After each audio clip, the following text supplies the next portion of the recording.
Hi friends, net December 2025 സൈക്കിളിലെ പരീക്ഷകൾ തുടരുകയാണ്. ജനുവരി 7-ാം തീയതി വരെ എക്സാംസ് ഉണ്ട്. അപ്പോൾ ഇന്ന് ജനുവരി 3-ാം തീയതിയിലെ നെറ്റ് എക്സാം, ജനുവരി 3-ാം തീയതിയിലെ നെറ്റ് എക്സാമിന്റെ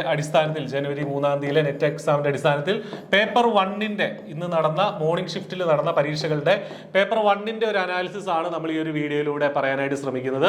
നമ്മുടെ കുട്ടികൾ എഴുതിയിട്ടുണ്ടായിരുന്നു, അപ്പോൾ അതുമായി ബന്ധപ്പെട്ട് അവരുടെ ഫീഡ്ബാക്കിൽ നിന്ന് നമുക്ക് കിട്ടിയ കാര്യങ്ങളാണ് പേപ്പർ 1. അപ്പോൾ കഴിഞ്ഞ ദിവസങ്ങളായിട്ട് നടന്ന പേപ്പർ 1 പോലെ തന്നെ ഡയറക്റ്റ് ആയിട്ടുള്ള ചോദ്യങ്ങൾ തന്നെയാണ് ഇത്തവണയും ഇന്നത്തെ പരീക്ഷയിലും ചോദിച്ചിട്ടുണ്ടായിരുന്നത്.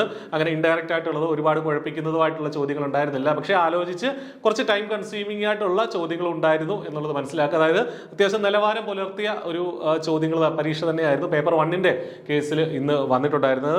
ടീച്ചിങ് ആൻഡ് റിസർച്ച് ആപ്റ്റിറ്റ്യൂഡിൽ നിന്ന് വാലിഡിറ്റി ആൻഡ് റിലയബിലിറ്റിയുമായി ബന്ധപ്പെട്ട കുറേ കൺസെപ്റ്റുകൾ, അതുമായി ബന്ധപ്പെട്ടുള്ള ആ ലെവലിലുള്ള ചോദ്യങ്ങൾ ഉണ്ടായിരുന്നു. Internal validity, reliability, split half method, അവിടെയൊക്കെ അതുമായി ബന്ധപ്പെട്ട കാര്യങ്ങളുണ്ടായിരുന്നു. Then quantitative versus qualitative research ആപ്റ്റിറ്റ്യൂഡിൽ നിന്നുള്ള നമ്മൾ പഠിക്കുന്നതാണ്, നമ്മൾ നെറ്റിന്റെ സ്ഥിരം ചോദ്യമാണ്. അപ്പോൾ അതിൽ നിന്നുള്ള ചോദ്യങ്ങളുണ്ടായിരുന്നു.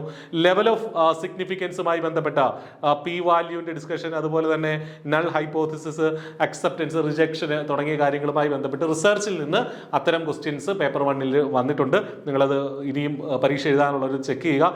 സ്ക്വയർ ഓഫ് ഒപ്പോസിഷൻ, ലോജിക്കൽ റീസണിംഗിൽ നിന്ന് സ്ക്വയർ ഓഫ് ഒപ്പോസിഷന്റെ ചോദ്യങ്ങൾ നേരത്തെ ഉണ്ടായിരുന്നു.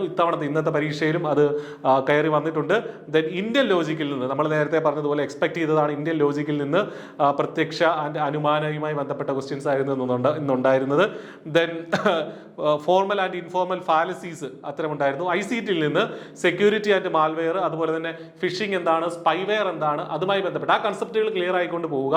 നേരത്തെ നമ്മൾ പറഞ്ഞതുപോലെ, കഴിഞ്ഞ ദിവസം പറഞ്ഞ പോലെ അബ്രിവേഷൻസ്, കമ്പ്യൂട്ടർ അബ്രിവേഷൻസും നോക്കിയിട്ട് പോവുക. നെറ്റ്വർക്കിങ്ങുമായി ബന്ധപ്പെട്ട് ലാന്, വാന്, അതിന്റെ ഹയറാർക്കീസ്, ഏത് ലെവലിലാണ് ആ നെറ്റ്വർക്കിംഗ് ഹയറാർക്കീസ് പോകുന്നത് എന്നുള്ള ചോദ്യവും ഉണ്ടായിരുന്നു എന്നുള്ളതാണ്. പലതരത്തിലുള്ള സോഫ്റ്റ്വെയർ, അതായത് സ്പ്രെഡ്ഷീറ്റ് എന്താണ്, സ്പ്രെഡ്ഷീറ്റ് എന്ന് പറഞ്ഞാൽ എക്സൽ അതിനൊരു എക്സാമ്പിൾ ആണ്. അപ്പോൾ അതുപോലെ വേർഡ് പ്രോസസ്സിങ്ങിന് ഒരു എക്സാമ്പിൾ ആണ് വേർഡ്. അപ്പോൾ അങ്ങനെയുള്ള ക്ലാസിഫിക്കേഷൻ ഓഫ് സോഫ്റ്റ്വെയർസ്, അതുപോലെ തന്നെ ഹാർഡ്വെയർ കമ്പോണന്റുകളുടെ, അതൊക്കെയാണ് ആ ഒരു ഭാഗത്ത് നിന്ന് ചോദ്യങ്ങൾ ഉണ്ടായിരുന്നത്. ദെൻ ഗ്രീൻ ഹൗസ് ഗ്യാസുകളെ കുറിച്ച് പീപ്പിൾ ഡെവലപ്മെന്റ് ആൻഡ് എൻവയോൺമെന്റ് ചാപ്റ്ററിൽ നിന്ന്, ആ മൊഡ്യൂളിൽ നിന്ന് ചോദ്യം ഉണ്ടായിരുന്നു.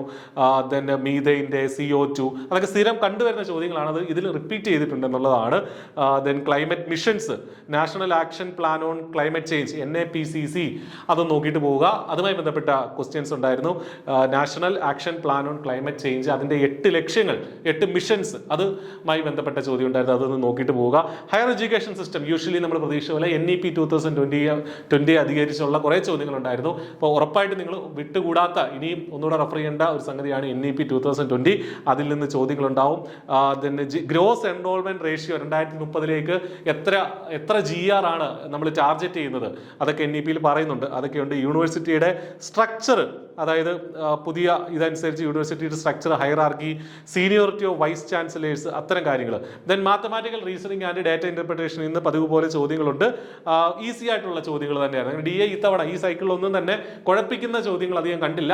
ഈസി ആയിട്ടുള്ള, ഡയറക്റ്റ് ആയിട്ടുള്ള ചോദ്യങ്ങൾ തന്നെയായിരുന്നു. നമുക്ക് അത്യാവശ്യം അറിയാവുന്ന ഒരാളെ സംബന്ധിച്ച് ചെയ്തെടുക്കാവുന്ന ചോദ്യങ്ങളാണ്. അതുകൊണ്ട് ഇത് വിട്ടുകളയരുത്. DA ഇത്തവണ നിങ്ങൾ അറ്റംപ്റ്റ് ചെയ്യുക.